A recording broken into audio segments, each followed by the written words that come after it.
Hello, my friends, and welcome back to Hack Your Thoughts, the journey to self love. We are now at episode 43.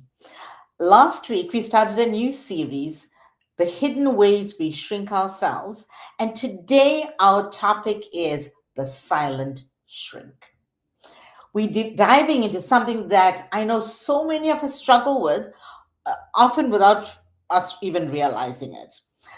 I've been thinking a lot lately about the ways we make ourselves small, whether it's in our relationships, whether it's at work, or even in the way we talk to ourselves.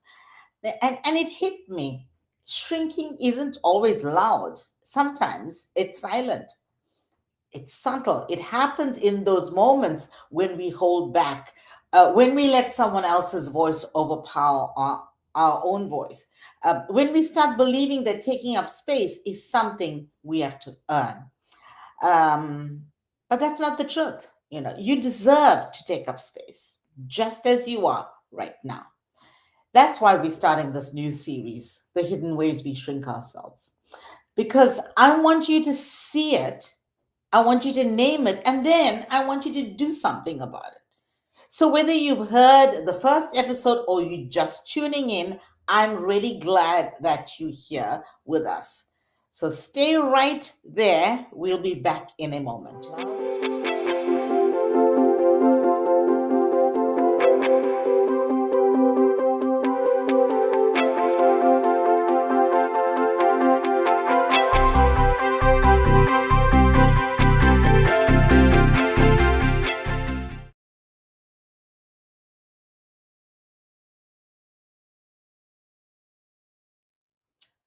Welcome back, and we're in our new series, The Hidden Ways We Shrink Ourselves.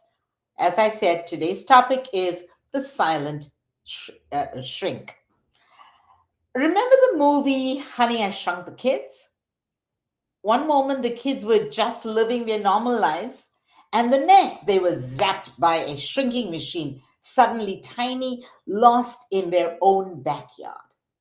The world they knew didn't change, but their experience of it did. A blade of grass became a towering jungle. A raindrop turned into a tidal wave, and no matter how loud they screamed, it felt like no one could hear them. Now, here's the thing: we may not have been physically shrunk by a laser beam, but emotionally or mentally, we shrink ourselves all the time. And the scariest part, just like in the movie, we often don't realize it's happening until we already feel small. Our voices are lost, our confidence failing, our presence diminishing. That's what today's episode is about: the silent ways we shrink, those small, everyday moments where we make ourselves smaller, often without realizing it. And just like in the movie, if we stay small for too long, it actually starts to feel our natural state. But here's the truth: it's not. You were never meant to live life small. I remember taking my son Jethro to Disney, and we went to see Honey, I Shrunk the Audience. And let me tell you, it was something else. We put on those oversized 3D glasses, sat down like it was just another attraction, and then boom, suddenly the whole theater shifted. The seats moved, the visuals pulled us in, and for a moment, it really felt like we had been shrunk. Everything around us was massive and overwhelming, even a little chaotic. I remember laughing with Jethro, watching his reaction as he reached out to touch things that weren't really there. And is that exactly how shrinking feels like in real life? One moment you're standing in your power, feeling like yourself, and then suddenly, boom, something happens. Maybe it's a comment, maybe it's a rejection, or just self doubt creeping in. Or maybe it's an interpretation of something that you heard. Maybe it's the way someone disregarded you or didn't include you. And before you know it, you're playing small. The world feels too big, your voice feels too quiet. And just like in that Disney attraction, it's like no one can really see you. But here's the thing, just like that experience at Disney, the shrinking isn't real, it's an illusion. And today we're going to talk about how to step out of it and step into the full version of yourselves. Shrinking doesn't always happen in one big moment. It happens in the little things. It starts to build up and build up. Just like in the movie where the kids didn't realize the full impact of being shrunk until they were navigating the world from a completely different perspective. We often don't realize the ways we diminish ourselves until we feel stuck. So, what are some silent ways we shrink? Firstly, when we hold back our opinions in conversations or in meetings, even when we have something valuable to say, there's a narrative that goes on in our heads, like something like, should I say something? Shouldn't I say something? What if I'm wrong? Oh, what if I come across as pushy? What if I come across as too full of myself? Another way we shrink ourselves is we deflect compliments. Now, don't get me wrong, some people love compliments, but some of us, when others recognize our strengths, we downplay them because we start feeling uncomfortable. We start to shrink ourselves. It's uncomfortable when someone compliments us. I know I'm guilty of that too at times. Um we another way we shrink ourselves is we apologize excessively. I'm sorry, I'm sorry when we don't even need to be sorry. Oh, what are we sorry for? In South Africa, even when you bump someone on the road, if you're walking and by mistake you bump someone, you say sorry. That's a word that's used really excessively in South Africa. And I hear it here as well. Another way we shrink ourselves is by not advocating for ourselves, whether it's setting boundaries or asking for a raise or connecting with someone when they have misrepresented us. And one other way I thought about was, avoiding the spotlight, just dismissing opportunities because we don't want to take up too much space. We're afraid we may come across like it's all about me. And now let me say, there are people who do come across that way. They have no fears about taking up their space as well as yours. Again, it's like the kids in the movie. They had to navigate a world where everything felt bigger than them. And when we shrink ourselves, we do the same thing. We let obstacles seem larger than we are. We make people's opinions about us more important than our own. And we actually start believing that we aren't meant to take space. So, what happens when we stay small? Again, just like the movie, the longer the kids stayed shrunk, the harder it became to move through their world. Everything felt like a battle. Things that used to be simple now felt overwhelming. And that's what happens to us when we keep shrinking. When we shrink, our confidence erodes. We start believing we have nothing important to contribute. When we shrink, opportunities just pass us by because we don't raise our hands or speak up or step forward. When we shrink, we feel unseen and unheard, which may lead to frustration, resentment, bitterness, anxiety. And when we shrink, we reinforce the habit of staying small, which makes it harder to break free. The longer we reinforce that habit, the longer we believe it, it becomes a truth for us. And it's very, very hard to break free from that. And the worst part, just like the kids in the movie, we can start to believe that this is just the way things are, that we're meant to be small. I felt that way for many, many years. And it was not true.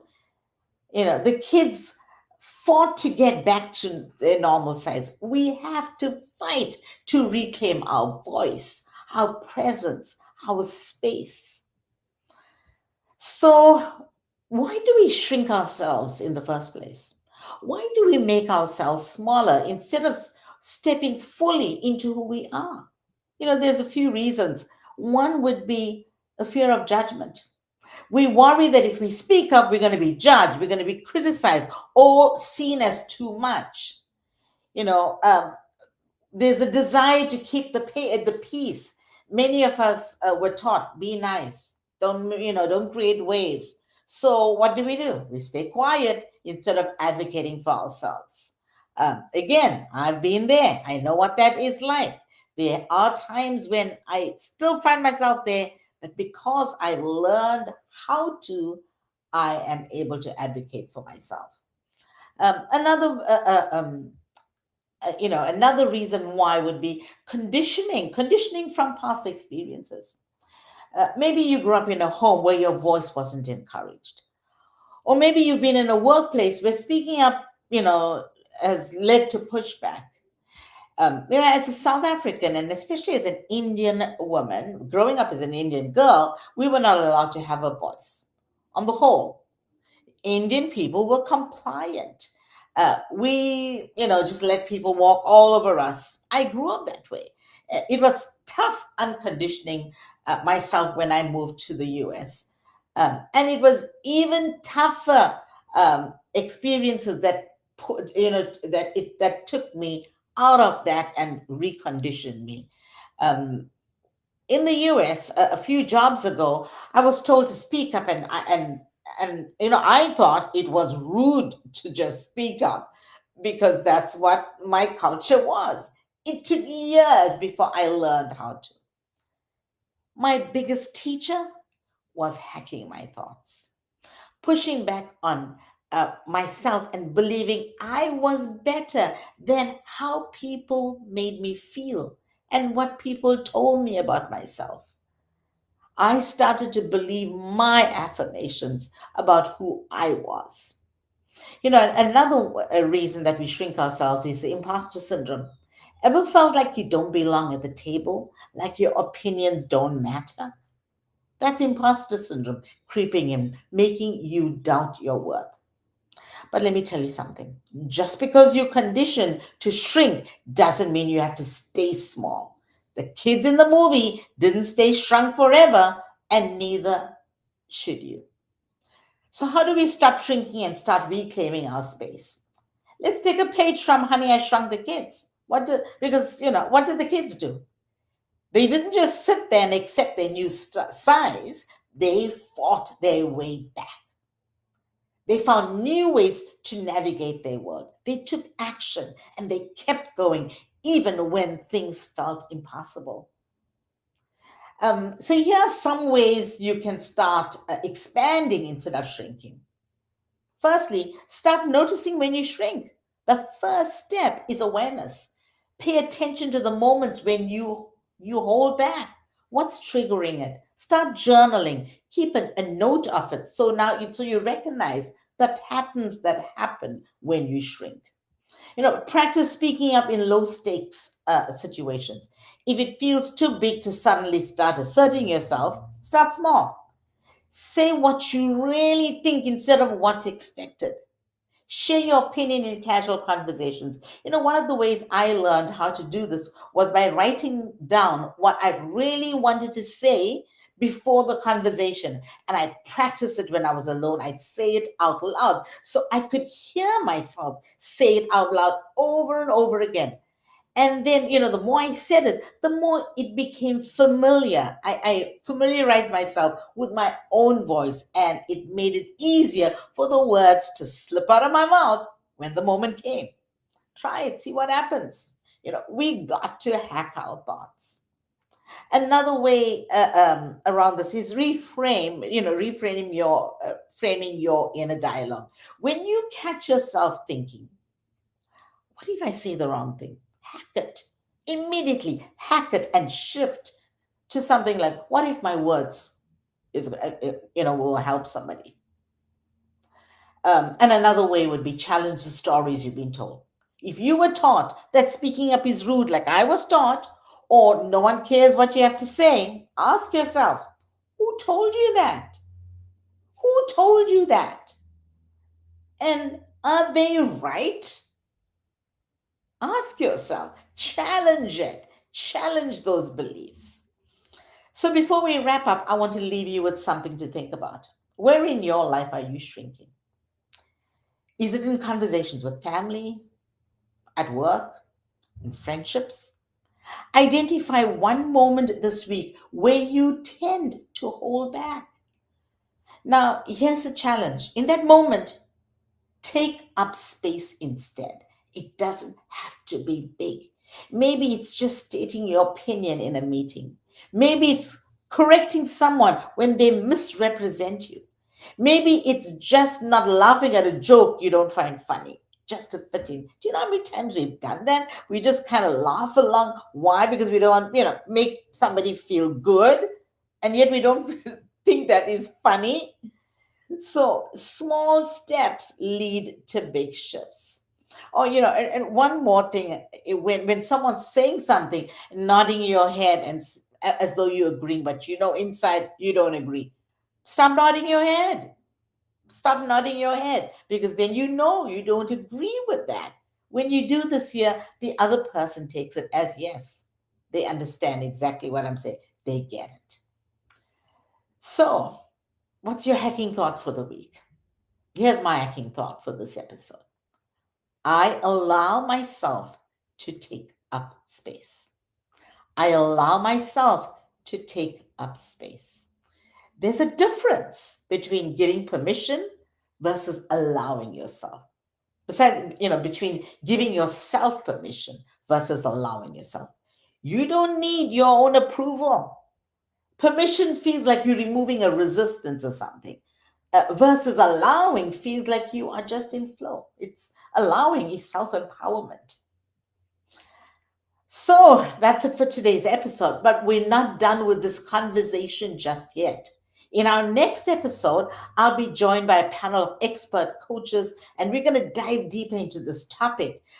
We'll explore why we shrunk, how to recognize those hidden patterns, and what we can do to start taking up space again, boldly and unapologetically.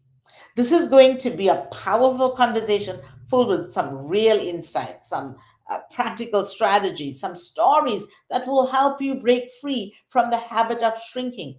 So, if today's episode resonated with you, don't miss the next one. And if you're finding value in these series, share it with someone who needs to hear it. Let's start expanding together.